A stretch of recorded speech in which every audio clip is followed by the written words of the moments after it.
Hello everyone, my name is Dominic Cabrera, and today I'll be talking about Iran's disaster management plan.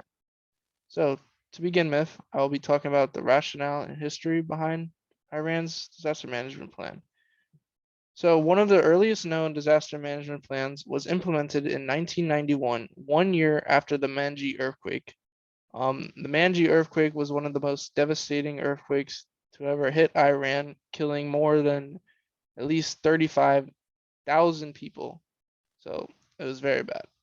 But before that, people were just left to defend for themselves. There was no plan put in place for people to follow depending on what natural disaster there was.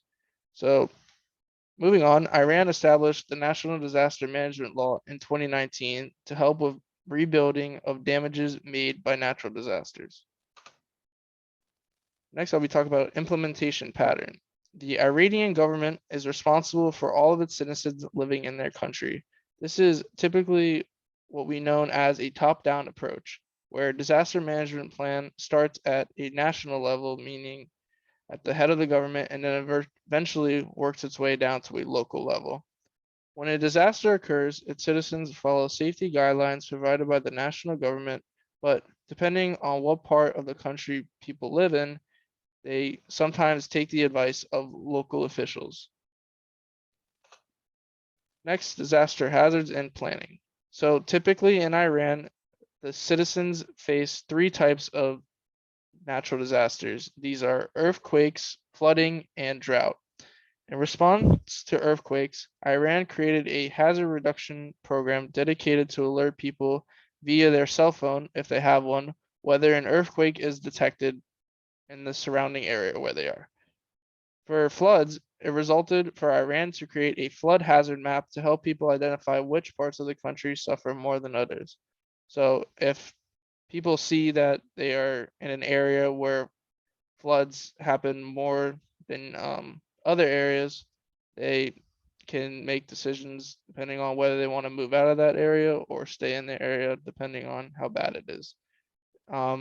Next, Iran shares a similar plan to droughts, like mentioned, as they do with floods, where by preparing drought hazard maps to prepare people aware of their situations. So, like I said before, like people look at what part of the map they're on and they make a decision for themselves whether they want to evacuate or not.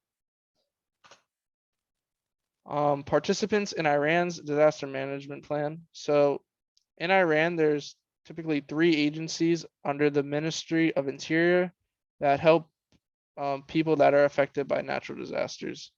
These three are the Bureau for Research and Coordination of Safety and Rehabilitation Activities, also known as the BRCSR. What it does, it overlooks research to help make safety measures regarding the preparedness and mitigation plans.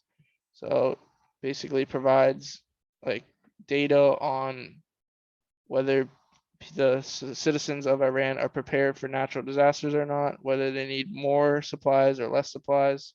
That is what the responsibility of the BRCSR is. Moving on, the Natural Disaster Task Force, also known as the NDTF. This helps Iranian people by providing supplies. So whatever supplies the Iranian people need, whether it's food, water, cleaning supplies, medical aid, usually the National Disaster Task Force is responsible for that. And lastly, the Housing Foundation, what they do is they help alleviate the effects of disasters by helping rebuild homes that have been damaged as a result of earthquakes, and they also look to improve the structural integrity of buildings by seeing what they can do differently, how they can make better infrastructures, whether the materials are good or bad. That's the job of the Housing Foundation. Next, I'll be talking about disasters that have shaped the planning and policy today. So, two earthquakes in particular that have caused major destruction for the citizens of Iran is one located in the city of Bam, and they have implemented programs as a result. These programs include establishing emergency operations centers, renovating emergency response plans, and performing regular tabletop and operational exercises, if need be, conduction hazard and vulnerability assessments in hospitals and primary healthcare facilities, and lastly, expanding insurance coverage of health facilities. So a lot of people unfortunately lost their lives during that earthquake. So as a result, they increased a lot of necessary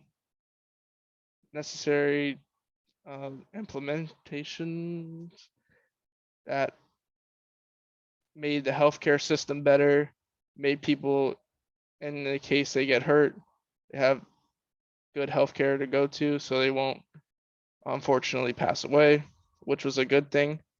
Next, the Menji earthquake, they also implemented 4 things as a result of this earthquake. They increasing the scientific knowledge required for earthquake hazard mitigation. They also include reduction of risk failure in different types of constructions and the needs to build safer structures, increasing public awareness of seismic hazards and promoting a collective preventive culture. Also developing plans for post-earthquake actions. Moving on, there was a flood that affected the entire country of Iran in 2019. This flood proved to be very detrimental to the Iranian people. And last but not least, a drought affected the country since 2019. This has affected crop growth in the country. They're not able to grow as much crops as they needed because there's not enough water to grow those crops, not enough water for people to drink, which is also cause deaths. And yeah, these are my references. And thank you. Appreciate it.